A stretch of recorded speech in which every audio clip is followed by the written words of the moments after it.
Hi guys, welcome back sa aking YouTube channel. I'm Lelji Padulina. So yun, kumusta kayo guys? Kumusta ang araw ng duty? Kumusta ang araw ng trabaho?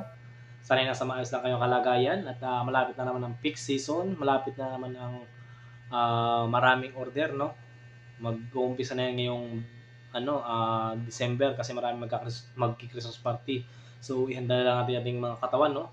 Lagaan natin dahil bawal magkasakit. Lalo-lalo na kapag lagi tayong OT sa trabaho. Kaya sa mga kapwa ko service crew, saludo ako sa inyo. Goods.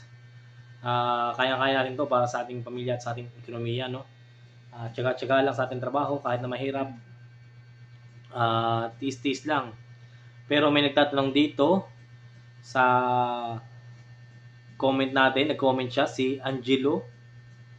Hindi ko alam kung Angelo o Angelo. Ilalagay ko guys dito sa sa screen. Ang tanong niya, Kuys, asko lang pagkatapos mag-resign sa Jollibee, ano ba ang nakalagay sa COE? Pareha lang ba ng COE lahat ng employee? Anong nakalagay sa COE? Ayan, yun yung tanong niya. Then marami pa nag-comment bukod dyan. Ipapakita ko lang sa screen. Ayan, yung mga nagtatanong. At sasagutin natin ngayon yan. So, nagtatanong si Angelo at meron akong example dito ng COE kung ano ba yung nakalagay sa mga COE natin kapag tayo ay nag-resign. Sa mga baguhan, ang ibig po sabihin ng COE ay Certificate of Employment. Ito po ay binibigay kapag tayo ay nag-resign sa isang company, no? At ito po yung example ng ating COE. Ayan. Certification. Generation 1. Ayan. Generation 1 resource po ako. Then, nakalagay po dito, ilalagay ko lang sa screen. Sundan nyo lang yung babasahin ko. This is to certify that Mr. Padulina Jeff T. has been an associate member of Generation 1 Resource, Service and Multipurpose, ayan, Cooperative, and was deployed as service crew from, nakalagay guys, January, kung kailan nag-start, then kung kailan nag-end, ayan, yan po yung nakalagay. Then, sa baba naman guys, may nakalagay, this certification is being requested as employment application requirements. Then, kung kailan siya in-issue. Nasa baba guys yung kung kailan in-issue. Issued this 17th day of December 17, 2021 at Muntinlupa City. Ayan, sa Muntinlupa ko guys ito kinuha. Kasabay ng back pay. Ayan. Kapag kayo ay kumuha na ganito, nag-resign kayo, after 2 months, ang process, bibigay sa iyo back pay, then mag-request ka ng COE. Ayan. Ganito po. Tapos may perma ng head, HR, and training. Ayan. Nandiyan po yung training ng, nandito po yung perma ng head HR nila. Ayan.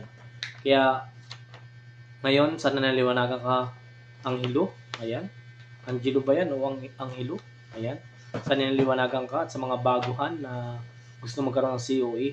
Ganito po yung COE na aking natanggap sa aking company ng Generation 1. Then meron pa nagtanong sa atin na si, ilagay ko lang guys dito sa sa screen. Sabi niya, totoo po ba sir kapag nag-training walang sahod?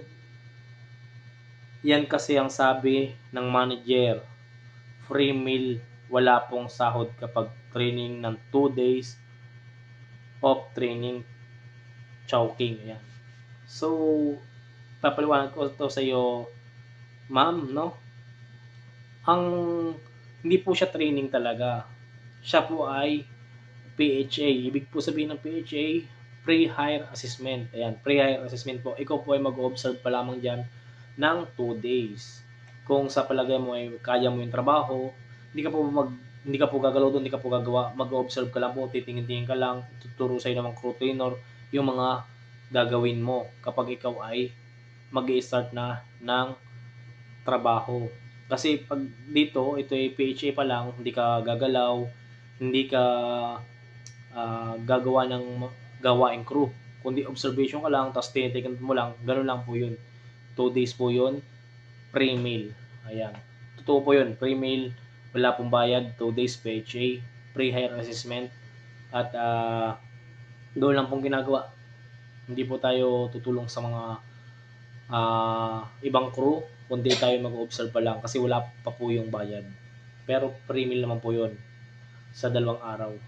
Sa isang duty, isang free meal. Tapos pangalawang duty, ayan, free meal ulit. Tapos pangatlong araw, start na ng duty mo na bayad. Ayan, babayaran ka na po nun. Doon na mag-uumpisa yung yung duty mo na bayad sa pangatlong araw. So sana may natutunan ka sa video na to at sana nasagot ko yung mga tanong ninyo.